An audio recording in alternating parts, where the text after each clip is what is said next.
Hi. నా పేరు ఆర్యన్. నేను రియల్ ఎస్టేట్ అనలిస్ట్‌ని. 10 ఇయర్స్ నుంచి ఇదే ఫీల్డ్‌లో ఉన్నాను. అండ్ ఎన్ఆర్ఐ పోర్ట్‌ఫోలియో మేనేజర్‌ని.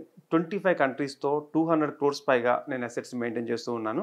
అంటే చాలామంది రియల్ ఎస్టేట్‌లో ఇన్వెస్ట్‌మెంట్ పెట్టే ముందు కొన్ని సజెషన్స్‌కి నా దగ్గరికి వస్తూ ఉంటారు. వాళ్ళకి నేను జెన్యూన్‌గా ఏ ఏరియాలో పెడితే ఇన్వెస్ట్‌మెంట్ గ్రో అవుతుంది, ఏ ఏరియాలో పెడితే డెడ్ అవుతుంది, ఏమేమి జాగ్రత్తలు తీసుకోవాలి, ఎలాంటి చోట్ల ఇన్వెస్ట్‌మెంట్ చేస్తే మనం పీస్‌ఫుల్ లైఫ్‌ని మనం చేసుకోవచ్చు, ఇలాంటి డీటెయిల్స్ అన్నీ వాళ్ళకి చాలా డీటెయిల్‌గా ఇస్తూ ఉంటాను. అయితే ఈరోజు టాపిక్ ఏంటంటే ఎన్ఆర్ఐ రెమిటెన్స్. అంటే చాలామంది ఎన్ఆర్ఐలని నేను ఎప్పుడూ కూడా ఆహ్, చాలా రెస్పెక్ట్ ఇచ్చేది ఎందుకో తెలుసా? ఇండియా యొక్క జీడీపీ పెరిగింది అంటే అది ఎన్ఆర్ఐల నుంచి కూడా. ఎందుకు అంటున్నానంటే మీరు అక్కడ కష్టపడి సంపాదించుకున్న ప్రతి రూపాయల్లో కొంత అమౌంట్‌ని ఇండియాకి పంపించడంతో అంటే మీరు ఇన్వెస్ట్‌మెంట్ చేసే ఉద్దేశంతో అవ్వచ్చు. బట్ అక్కడి నుంచి వచ్చే డాలర్ ఫ్రీక్వెన్సీ ఏదైతే ఉందో ఇక్కడ ఇండియా యొక్క జీడీపీని పెంచుతుంది. అట్ ది సేమ్ టైమ్ మీకున్నటువంటి అంటే మన సొంత దేశం మీద ఉన్నటువంటి ప్రేమ ఏదైతే ఉందో అది ఇక్కడ రియల్ ఎస్టేట్ బూమింగ్ కూడా ఉపయోగపడుతుంది. అయితే ఇక్కడ మీరు పెట్టాలనుకునే ఇన్వెస్ట్‌మెంట్ ఎలా అయినా ఎప్పుడు కూడా డిస్టర్బ్ కాకుండా, బెటర్ ఎక్స్‌పీరియన్స్ కాకుండా ఉండడానికి నేను చాలా ప్రయత్నం చేస్తున్నాను. లైక్ ఇలాంటి ఇంటర్వ్యూల ద్వారా కూడా నేను చెప్పబోయేదేంటంటే, ఎన్ఆర్ఐ ఇన్వెస్ట్‌మెంట్ ఎలాంటి ప్లేసెస్‌లో చేయాలి, ఎలాంటి జాగ్రత్తలు తీసుకోవాలి నేను చాలా ఇంటర్వ్యూస్‌లో చెప్పున్నాను. ఈరోజు నేను చెప్పబోయే టాపిక్ ఏంటంటే రెమిటెన్స్. అంటే ఎన్ఆర్ఐలు సంపాదించుకున్న దాంట్లో కొంత అమౌంట్‌ని ఇండియాకి తిరిగి పంపిస్తాము. దీన్ని రెమిటెన్స్ అంటారు. ఫర్ ఎగ్జాంపుల్ మీ పేరెంట్స్‌కి పంపిస్తూ ఉంటారు. వాళ్ళ అవసరాల రీత్యా కొంచెం అమౌంట్ పంపించొచ్చు. ఇక్కడ ల్యాండ్ మీద ఇన్వెస్ట్ చేయడానికి గవర్నమెంట్ కూడా పర్మిషన్ ఇచ్చింది. ఒక 50,000 వరకు అయితే మీ పేరెంట్స్‌కి పంపించుకోవచ్చు. అది అందరికీ తెలిసిందే. సమ్ డాలర్స్ వరకు కూడా మీరు ఇన్వెస్ట్‌మెంట్ చేయొచ్చు. ఇండియాలో ఇన్వెస్ట్‌మెంట్లు చేయొచ్చు. ఇలాంటి రెమిటెన్స్ నుంచి వచ్చే ఆదాయమే స్టేట్ గవర్నమెంట్ కావచ్చు, సెంట్రల్ గవర్నమెంట్ కావచ్చు మంచి ఆదాయం అవుతుంది. అయితే మీరు ఎప్పుడైనా ఇన్వెస్ట్‌మెంట్ చేయాలనుకున్నప్పుడు ఎలాంటి జాగ్రత్తలు తీసుకోవాలి? ఎక్కడెక్కడ ఇన్వెస్ట్‌మెంట్ చేయాలి? ఫస్ట్ ఆఫ్ ఆల్ ఎన్ఆర్ఐల ఇన్వెస్ట్‌మెంట్ ప్లాట్స్ మీద ఎందుకు చేయాలో తెలుసుకుందాం. ఎన్ఆర్ఐలకి ఇన్వెస్ట్‌మెంట్ ఆపర్చునిటీస్ చాలా ఉన్నాయి. Plots, flats and villas. అంటే నేను ఈరోజు ఓపెన్‌గా మీకు కొన్ని చెప్పాలనుకుంటున్నాను. మీరు ఎన్ఆర్ఐలు అయ్యుండి అక్కడ కష్టపడి సంపాదించుకొని ఇక్కడ విల్లాస్‌లో మీరు ఇన్వెస్ట్ చేయాలనుకుంటున్నారు. తప్పులేదు చేయొచ్చు. బట్ దాన్ని ఎవరు ఎంజాయ్ చేస్తారు? మీ పేరెంట్స్‌ని తీసుకొచ్చి మీరు ఆ విల్లాస్‌లో ఉంచి ఎంజాయ్ చేయించగలరా? అలా అయితే నేను యాక్సెప్ట్ చేస్తాను. బట్ చాలామంది ఏంటంటే ఇదొక ట్రేడింగ్ లాగా కొన్ని విల్లాస్ తీసుకోవడము. తర్వాత వాటిని మెయింటెనెన్స్ చేయలేక తర్వాత ఇబ్బంది పడడము. అంటే ప్లానింగ్ కరెక్ట్‌గా ఉంటేనే వెల్త్ పెరుగుతుంది. సో నేనేమంటున్నానంటే ఎన్ఆర్ఐలకి నేను ఎక్కువగా సజెస్ట్ చేసేది ఏంటంటే ఓపెన్ ప్లాట్స్‌ని సజెస్ట్ చేస్తాను. ఎందుకు అంటే ఓపెన్ ప్లాట్స్‌కి మెయింటెనెన్స్ తక్కువ ఉంటుంది ఫస్ట్ ఆఫ్ ఆల్. రెండోది ఈజీగా మనం ఎప్పుడైనా రీసేల్ చేసుకోవాలనుకున్నప్పుడు రీసేల్ ఈజీగా ఉంటుంది. అట్ ది సేమ్ టైమ్ ల్యాండ్‌ని ఎక్కడ క్రియేట్ చేయలేము. అంటే ల్యాండ్‌ని ఎక్కడ కూడా వేరే చోటకి మార్చలేము కాబట్టి ల్యాండ్ అనేది ఒక స్టాటిక్ అంటే ఒక స్టాండర్డ్ ఫార్మ్ ఆఫ్ ఇన్వెస్ట్‌మెంట్ అవుతుంది. ప్లస్ మీరు ఎక్కడైనా చూసుకోండి ఒక 10, 15 సంవత్సరాల కాలంలో ల్యాండ్ అనేది 8-10-15-100,000 రెట్లు పెరుగుతూనే ఉంది. ఫర్ ఎగ్జాంపుల్ ఒక 25 సంవత్సరాల క్రితం కూకట్పల్లిలోనే చూసుకుంటే ఎన్ని రెట్లు పెరిగిందంటే 3000 రెట్లు పెరిగింది దాని యొక్క వాల్యూ. అండ్ మీరు కోకాపేట ఇలాంటివి అయితే వేల రెట్లు పెరుగుతూనే ఉన్నాయి. అయితే మీరు ఇలాంటి రెట్లను ఎంజాయ్ చేయాలి అంటే ఎక్కడ ఇన్వెస్ట్ చేయాలి? ఇప్పుడున్న మేజర్ హైవేస్ ఏంటో చూద్దాం.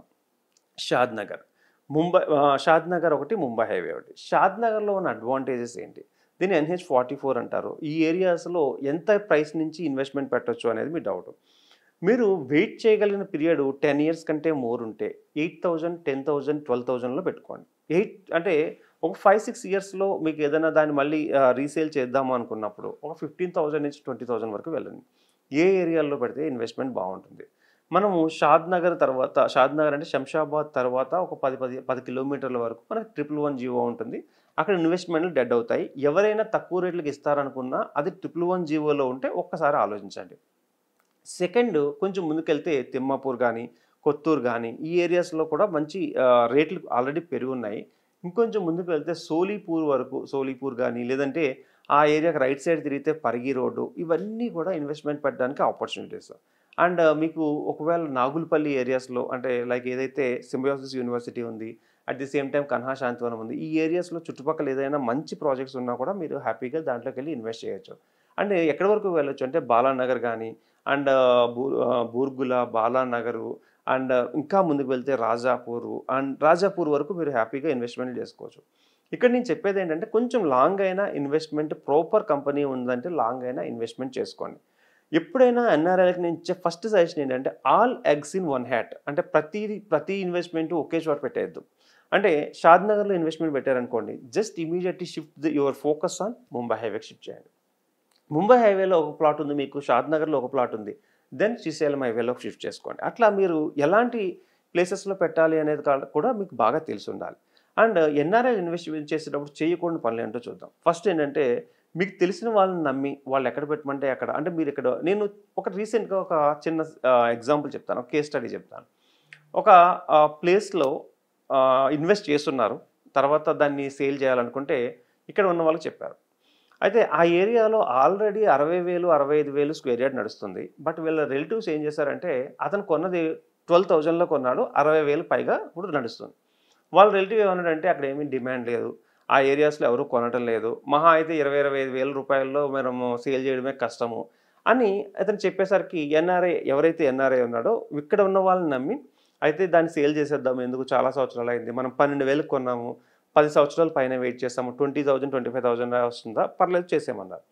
ఎందుకు యాక్చువల్‌గా ఇక్కడ ఎవరు మిస్ అయ్యారు అంటే ఎవరైతే రిలేటివ్స్ ఉన్నారో వాళ్ళేం చేశారంటే 60,000, 65,000కి సేల్ చేసుకొని ఆయనకి 25,000 పంపించి రిమైనింగ్ అమౌంట్ వీళ్ళు తీసుకున్నారు. అంటే ఇలాంటి ఇష్యూస్ చాలా చోట్ల ఉంటాయి కాబట్టి ఎప్పుడైనా సేల్ చేద్దామనుకున్నా లేదన్నా కొందామనుకున్నా ఒక ఎక్స్‌పర్ట్ సజెషన్ తీసుకొని ఆ ఏరియాలో రేట్ ఎంతుంది? ఎంతకి మనం సేల్ చేయొచ్చు? ఎలాంటి is it right time to exit or not? ఇలాంటివన్నీ కూడా చెక్ చేసుకుంటే మీకు మోర్ దెన్ అంటే మీరు అనుకున్న దానికంటే ఎక్కువ లాభాలొస్తాయి. ఇప్పుడు ఇంకొకటేంటంటే ఎక్కడైనా ఒక ఇన్వెస్ట్‌మెంట్ పెట్టాలనుకుంటున్నారు. ఇన్వెస్ట్‌మెంట్ పెట్టాలనుకున్నప్పుడు ఏమేం ఫ్యాక్టర్స్ ఇంపార్టెంట్ అంటే మీ మీ వాళ్ళు చూసే కంటే ముందే ఇక 100% ఎన్ఆర్ఐ ఇన్వెస్ట్‌మెంట్లు ఎలా జరుగుతాయంటే వాళ్ళ రిలేటివ్స్‌లో గాని, ఫ్రెండ్స్‌లో గాని ఎవరైనా వెళ్లి చూసొస్తారు. వాళ్ళ మాటల్ని విని వీళ్ళు ఇన్వెస్ట్‌మెంట్ చేస్తారు. బట్ నేనేమంటున్నానంటే జస్ట్ ఒక చిన్న చేంజ్ చేద్దాం. మీరు ఏదైనా ఒక ప్రాజెక్ట్ పెట్టాలనుకున్నప్పుడు ఆ డీటెయిల్స్ తీసుకోండి. ఆ డీటెయిల్స్ మీరు ఆన్‌లైన్‌లో ఒకసారి మొత్తం అంతా చెక్ చేసుకోండి. గూగుల్‌కి వెళ్ళండి. గూగుల్ పిన్ చెక్ చేసుకోండి. ఆ ఏరియాలో మీకు ఏదైనా పాజిటివిటీ ఉందా? అంటే ఆ ఏరియాలో మీకు అనిపిస్తుందా ఫ్యూచర్ గాని అన్నీ చెక్ చేసుకున్న తర్వాత దెన్ చూడడానికి మీ రిలేటివ్స్‌ని గాని, ఫ్రెండ్స్‌ని గాని పంపించండి. వాళ్ళ మాటల్ని ఎక్కడి వరకు తీసుకుంటారంటే ఆ ఏరియాలో వాళ్ళు ఇన్వెస్ట్‌మెంట్ చేయడానికి ఏం స్కోప్స్ ఉన్నాయనేది వాళ్ళ దగ్గర నుంచి కూడా ఇన్ఫర్మేషన్ తీసుకోండి. అప్పుడు మాత్రమే మీరు ఇన్వెస్ట్‌మెంట్ చేయగలిగితే అది ఇన్వెస్ట్‌మెంట్ ఫ్రూట్‌ఫుల్ అవుతుంది. సో, ఎన్ఆర్ఐలు ఇన్వెస్ట్ చేసినప్పుడు ఇంకోటి కూడా ఆలోచించాలి.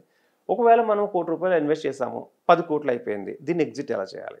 ఎగ్జిట్ చేసేటప్పుడు ఏమేం టాక్సెస్ పే చేయాల్సి ఉంటుంది? ఇలాంటివన్నీ కూడా మనం తెలుసుకోవాలంటే ఒక ఎక్స్‌పర్ట్‌ని ప్లాన్ చేసుకోకుండా ఏదైనా పొరపాటు జరిగితే మనం పే చేయాల్సింది డబుల్, ట్రిపుల్ కూడా అయిపోతుంది. అంటే టాక్సెస్ రూపంలో. సో, ఎప్పుడైనా మీరు ఏదైనా చేయాలనుకున్నప్పుడు ఎంత లిమిట్ వరకు ఇన్వెస్ట్ చేయొచ్చు? దానికి అక్కడి నుంచి పంప్ చేయాల్సిన అమౌంట్ ఏ రూపంలో పంపించాలి?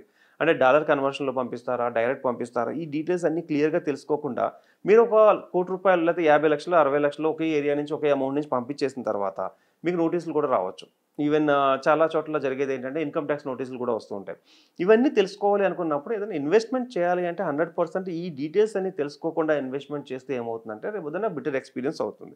సో, ఫర్ ఎగ్జాంపుల్ మనం ఎక్కడైనా తీసుకున్నప్పుడు ఏ ఏరియాస్‌లో తీసుకోవాలి అనుకుంటే ముంబై హైవే తీసుకుంటే మీరు హ్యాపీగా నందికంది దాటిన తర్వాత పెద్దాపూర్ దగ్గర మనకి రీజనల్ రింగ్ రోడ్ అనేది ఫైనల్ అయింది కాబట్టి, దాన్ని దాటి సదాశివపేట గాని, లేదంటే ఇంకొంచెం ముందుకెళ్తే మరపల్లి రోడ్‌లో కూడా మంచి వెంచర్స్ ఉన్నాయి.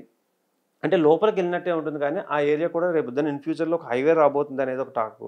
అండ్ వికారాబాద్ కనెక్షన్ ఉంది దానికి. ఆ ఏరియాస్‌లో కూడా తక్కువ అమౌంట్స్‌లో ఉన్నప్పుడు ఏదన్నా మనం ఇన్వెస్ట్‌మెంట్ చేసుకోవచ్చు. ఎందుకంటే నేను ఆ ఏరియాని ఎందుకు సజెస్ట్ చేస్తున్నానంటే మీకు 8,000, 10,000, 12,000 రూపాయస్‌లో మీకు DTCP and RERA approved projects చాలా వరకు ఉన్నాయి. బట్ ఆ ఏరియాలో ఇప్పుడు కొంచెం స్తబ్దుగా ఉంది కాబట్టి, మీకు ఎవరైనా ఒక రూపాయి తక్కువకిచ్చే అవకాశాలుంటాయి కాబట్టి, మీరు అటు ప్లాన్ చేసుకోవచ్చు. అండ్ సదాశివపేటలో కూడా కొన్ని ఏరియాస్‌లో కొంచెం మార్కెట్ ఇప్పుడు నెమ్మదిగా వస్తుంది. ఆ ఏరియాలో పెట్టినా కూడా మంచి రేట్‌లో మీకు అంటే ఎప్పుడైనా ఇన్వెస్ట్‌మెంట్ పెట్టే ముందు ఫస్ట్‌లోనే మనం అప్రిషియేషన్ తీసుకోగలిగితే అదొక పాజిటివ్ అవుతుంది. అంటే ఫర్ ఎగ్జాంపుల్ ఆ ఏరియాలో 10, 15,000 నడుస్తున్నప్పుడు మనం ఒక రూ. 1000 తక్కువ తీసుకోగలిగితే రూ. 1000 మనకు అప్రిషియేషన్ వచ్చేసినట్టే ఆల్రెడీ. సో, మీరు కొంచెం నెగోషియేషన్‌లో ప్లాన్ చేసుకొని, ఆ ఏరియాస్‌లో ఎంతుందో రేట్ కనుక్కొని, ఆ ఏరియాస్ రేట్‌కి మీ బడ్జెట్ సూట్ అయితే 100% మీరు ఆ ఏరియాస్‌లో పెట్టుకోవచ్చు. అండ్ ఎన్ఆర్ఐఎల్‌లో ఇంకొక అడ్వాంటేజ్ ఏంటంటే, ఇక్కడ నుంచి ఫార్మ్ 32లో మీకు అందరికీ రిజిస్ట్రేషన్స్ కంప్లీట్ అయిపోతూ ఉంటాయి కదా! కంప్లీట్ అయిన రిజిస్ట్రేషన్స్‌లో 100% మీరు సంవత్సరాల తరబడి డాక్యుమెంట్స్ ఇక్కడ ఉంచేయకుండా, ఎప్పుడైనా హైదరాబాద్ వచ్చినప్పుడు ఆ డాక్యుమెంట్స్‌ని తీసుకెళ్ళి జాగ్రత్తగా సేఫ్ అండ్ సెక్యూర్‌గా మీ దగ్గరే పెట్టుకోండి. ఇంకొక సజెషన్ ఏంటంటే మీరు ఏది కొన్నా కూడా మీ పేరెంట్స్ గానీ, మీకు తెలిసిన మేజర్ పీపుల్ ఎవరైతే ఉన్నారో వాళ్ళకి 100% ఇన్ఫార్మ్ చేయండి. ఎక్కడ కొన్నాము, ఎవరి దగ్గర కొన్నాము, దానికి ఒక సంబంధించిన ఏజెంట్ లేదంటే అసోసియేట్ ఎవరైనా ఉన్నారో అంటే వాళ్ళ నంబర్స్‌తో సహా మీరు వాళ్ళకిస్తే రేపన్న రోజుని అంటే అన్‌ఈవెన్ సర్కమ్‌స్టాన్సెస్ ఏమైనా ఉన్నా కూడా మీ ల్యాండ్ ఎప్పుడు సేఫ్ అండ్ సెక్యూర్‌గా ఉంటుంది. అట్ ది సేమ్ టైమ్ కొన్ని ఏరియాస్‌లో మనం కొనొద్దని ఎప్పుడు చెప్తూ ఉంటాము. ఎక్కడ అంటే పైనుంచి మీకు ఏదైనా పవర్ గ్రిడ్ లైన్స్ వెళ్తున్నప్పుడు ఆ ఏరియాస్‌లో మీరు ఇన్వెస్ట్‌మెంట్ పెట్టొద్దని నేను చెప్తాను. అండ్ హైవే నుంచి బాగా డౌన్‌లో ఉన్న ప్లేసెస్‌లో హైవే ఇన్వెస్ట్‌మెంట్స్ కొంచెం పెట్టడానికి కొంచెం వెయిట్ చేయండి. అండ్ ఎప్పుడైనా ఇన్వెస్ట్‌మెంట్ చేసే ముందు ల్యాండ్ పొజిషన్ ఎలాగుంది? అంటే రేపు మనకి మెయింటెనెన్సెస్ ఎలా ఉంది? అంటే వాళ్ళు ఒక 5 ఇయర్స్ కానీ, 10 ఇయర్స్ కానీ మెయింటెనెన్స్ ఇస్తున్నారా? ఇవన్నీ చూసుకొని పెట్టాలి. ఎక్కువగా ఉండే డౌట్‌లేంటంటే ఎక్కడ పెట్టాలి? సింపుల్. మీకు ఎవరికి అంటే ప్రతి ఒక్కళ్ళకి ఒకటే సూట్ కాదండి. అంటే మీ ఇన్వెస్ట్‌మెంట్ ఒక బడ్జెట్ ఉంది అంటే ప్రతి ఒక్కళ్ళకి ఈ ఒకే ఏరియాలో పెట్టేస్తే ప్రతి ఏరియా కూడా రేపొద్దున నియోపోలిస్ అయిపోవాలంటే అవ్వదు. బట్ కొంచెం ఓపిక పట్టాలి. ప్రతి దానికి కూడా వాల్యూ పెరుగుతూనే ఉంటుంది. బట్ ఎప్పుడు పెట్టాలి, ఎక్కడ పెట్టాలి అనే దాంట్లో చూసుకుంటే ఒక 2 ఇయర్స్ లోపులో ఎంత ఇన్వెస్ట్‌మెంట్ చేయగలరో అంత ఇన్వెస్ట్‌మెంట్ చేసేసుకోండి. అంటే ఇది 2025, 27 వరకు మేజర్ ఇన్వెస్ట్‌మెంట్‌లు ఏమన్నా ఉంటే ఎన్ఆర్ఐలు మీ దగ్గర డబ్బులుంటే 100% ఈ 2 ఇయర్స్‌లో మంచి ఇన్వెస్ట్‌మెంట్‌లు చేసుకోండి. ఎందుకంటే రిటర్న్స్ మీకు చాలా చాలా చాలా హైయెస్ట్ రిటర్న్స్ వచ్చే అవకాశాలున్నాయి. వన్స్ ఈ బూమింగ్ దాటిన తర్వాత అంటే అన్ని సాచురేషన్ పొజిషన్‌లోకి వచ్చిన తర్వాత మనం పెట్టాలనుకుంటే స్క్వేర్ యార్డ్‌లు మనకు తక్కువగా వస్తాయి. ఇంకా ఎక్కువగా ఎన్ఆర్ఐలకు ఉన్న డౌట్‌లు ఏంటి అంటే ఈ ఏరియాలో పెట్టిన తర్వాత లీగల్‌గా వీళ్ళు క్లియర్ ఉంటారా అని. జీపీ లేఅవుట్లు ఎప్పుడు కూడా తీసుకోవద్దండి. గ్రామ పంచాయతీ లేఅవుట్‌లో ఉన్న ప్రాబ్లమ్ ఏంటంటే తక్కువ రేట్లకి వస్తాయి. బట్ దాంట్లో ఉన్న లిటిగేషన్స్ ఎక్కువుంటాయి. అండ్ నెక్స్ట్ ఏంటంటే ఎప్పుడు నేను చెప్పేది HMDA, DTCP and RERA approved ప్రాజెక్టులు, ముడా అప్రూవ్డ్ ప్రాజెక్టులు మాత్రమే తీసుకోండి. ఫార్మ్ ల్యాండ్ ప్రాజెక్ట్స్ ఏమైనా మీ పేరెంట్స్ పేరు మీదో, మీ రిలేటివ్స్ పేరు మీదో, లేదా స్పౌస్ పేరు మీదో తీసుకోవాలనుకుంటే తీసుకున్నప్పుడు ఫార్మ్ ల్యాండ్స్ ప్రాజెక్ట్ తీసుకున్నప్పుడు ఖచ్చితంగా 1కి 2 సార్లు వెరిఫై చేసుకునే తీసుకోండి. ఎందుకంటే ఫార్మ్ ల్యాండ్ ప్రాజెక్టులు చూడటానికి చాలా బ్యూటిఫుల్‌గా ఉంటాయి. దాన్ని మెయింటెనెన్స్ చేయడం కొంచెం కష్టమవుతుంది. ఎందుకంటే దీనికి గవర్నమెంట్ అథారిటీ కంపేర్ చేసుకుంటే డీటీసీపీ, హెచ్ఎండిఏ, రెరాలతో కంపేర్ చేసుకుంటే కొంచెం దీని గవర్నమెంట్ అథారిటీ నుంచి కొంచెం రిలాక్సేషన్స్ ఉంటాయి కాబట్టి ఏదైనా అగ్రికల్చర్ ల్యాండ్ తీసుకునేటప్పుడు ల్యాండ్ ఓనర్‌ని మీకు దాని ఫెన్సింగ్ సంబంధించిన డీటెయిల్స్ అన్ని చేయించి ఇమ్మని చెప్పండి. ఎందుకు అంటే ఒకవేళ మీరెళ్లి రేపొద్దున ఫెన్సింగ్ ఏద్దామనుకుంటే చాలా మంది అడ్డుపెడుతూ ఉంటారు. కాబట్టి ల్యాండ్ ఓనర్‌కి మీరు తీసుకున్న సపోజ్ ఎంత ప్లేస్ తీసుకున్నా ఆ ఏరియాకి ల్యాండ్ ఓనర్‌కి కొంచెం ఎక్స్‌ట్రా ఇచ్చైనా సరే నాకు బౌండరీ నువ్వే చేసి పెట్టు. అది ఇన్‌క్లూడ్స్ ఇన్ ద కాస్ట్ అని చెప్పేసి ఆ బౌండరీస్ అవి వాళ్ళనే ఏసిన తర్వాత ఒక లాక్ రెడీ చేసుకునేంత వరకు మీరు ఎవరైతే ఓనర్ ఉన్నాడో అక్కడే తీసుకోవాల్సొస్తది. At the same time most major ఎక్కడ ఉంటుంది అంటే డాలర్ ఫ్లక్చుయేషన్ వస్తుంది. అంటే డాలర్ రూపీ ఫ్లక్చుయేషన్‌లో మీరేం చేస్తారంటే ఇప్పుడు అక్కడ ఆ ఏరియాలో ఉన్నటువంటి సేవింగ్స్ ఏవైతే ఉన్నాయో హైదరాబాద్‌కి పంప్ చేసుకోవడం వల్ల యూజ్ ఏంటి అంటే ఇన్ ఫ్యూచర్‌లో ఇప్పుడు ట్రంప్ ఏదో ఒక ప్రతి ప్లేస్‌లో ఏదో ఒక ఇష్యూ క్రియేట్ అవుతూనే ఉంటుంది. రేపు ఏదైనా ఇష్యూ క్రియేట్ అయినప్పుడు మొన్నటి వరకు ఏంటి ఈ డేట్ ఆఫ్ బర్త్ ముందున్న వాళ్ళు మాత్రమే వీళ్ళకి గ్రీన్ కార్డ్ ఇస్తాము లేకపోతే లేదు అనడంతో చాలామంది బాధాకరమైన విషయం ఏంటంటే ప్రీ డెలివరీస్‌లో కూడా ఇబ్బంది పడ్డారు. అంటే మన దేశం కాని దేశంలో ఉన్నప్పుడు వాళ్ళు ఏదైతే సజెషన్స్ చేస్తారో, వాళ్ళు ఏదైతే అనుకుంటారో అదే జరుగుతుంది కాబట్టి, రేపన్న రోజున హైదరాబాద్ లేదా సరౌండింగ్స్‌లో ఎప్పుడైనా సెటిల్ అవ్వాలి అనుకున్నప్పుడు ల్యాండ్ ఉండడం అనేది చాలా ఇంపార్టెంట్. అండ్ ఇన్ ఫ్యూచర్‌కి ఏదో ఒక రకంగా ఉపయోగపడుతుంది. సో నేనేమంటున్నానంటే వాటెవర్ ఇట్ మే బి ఏదైనా ఇప్పుడు ఏ సిట్యుయేషన్ అన్నా రానివ్వండి. బట్ మీరు ఒక సేఫ్ అండ్ సెక్యూర్‌గా ఇండియాలో మనకి మంచి ల్యాండ్స్ ఉన్నాయనే ఫీలింగ్ రావాలంటే మాత్రం ఇప్పుడు మీకున్న సేవింగ్స్‌ని 100% ల్యాండ్స్‌లో కన్వర్ట్ చేసి పెట్టుకోండి. ఆ ల్యాండ్స్ మీకు తెలియదు ఇప్పుడు కాకపోతే ఒక ఒక 5 ఇయర్స్ ఆన్ ద లైన్ లేదా 10 ఇయర్స్ ఆన్ ద లైన్ మీకు కోటీశ్వరుడు కావడానికి ఒక అద్భుతమైన అవకాశాన్ని కలిగించేదైతే ల్యాండ్ మాత్రమే. జీతం చేసి జీవితంలో సక్సెస్ అయ్యి కోటీశ్వరుడైన వాళ్ళు ఎవ్వరూ లేరు. మీరు చాలామంది ఎంతో కష్టపడి జీతాలు సేవ్ చేసుకొని ల్యాండ్స్ కొనుక్కుంటే బిలీవ్ మీ ఆర్ నాట్ ఒక సర్టెన్ టైంలో మీకు మీ వెల్త్ ఎంత పెరిగిందా అనేది ఆశ్చర్యం కలుగుతుంది. అంటే మీకు 100% అంత వాల్యూ ఉన్నది ఏదైనా ఉంది అంటే నో డౌట్ అది ల్యాండే ఉంది. ల్యాండ్ మీద ఇన్వెస్ట్ చేసినప్పుడు ఒకవేళ మీకు ఎలాంటి డౌట్స్ ఉన్నా, ఎలాంటి ఏరియాలో పెట్టాలి, ఎలాంటి కండిషన్స్‌లో ఉండాలి అది, ఎలాంటి డౌట్స్ ఉన్నా కూడా మీరు 100% నన్ను కాంటాక్ట్ చేయొచ్చు. బికాజ్ ఎన్ఆర్ఐ పోర్ట్‌ఫోలియో మేనేజర్‌గా నేను 10 ఇయర్స్ నుంచి ఇదే ఎక్స్‌పీరియన్స్ ఉంది. సో చాలామంది ఎన్ఆర్ఐకి నేను సజెస్ట్ చేశాను. టెక్సాస్ కావచ్చు, ఆస్ట్రేలియా కావచ్చు, US, UK, Canada and Spain ఇలాంటి వాళ్ళందరికీ కూడా చాలామందికి నేను సజెషన్స్ ఇచ్చి ఉన్నాను. సో మీకు ఏదైనా సజెషన్ కావాలంటే 100% నన్ను కాంటాక్ట్ అవ్వండి. నా కాంటాక్ట్ నంబర్ 9391151121. Thank you.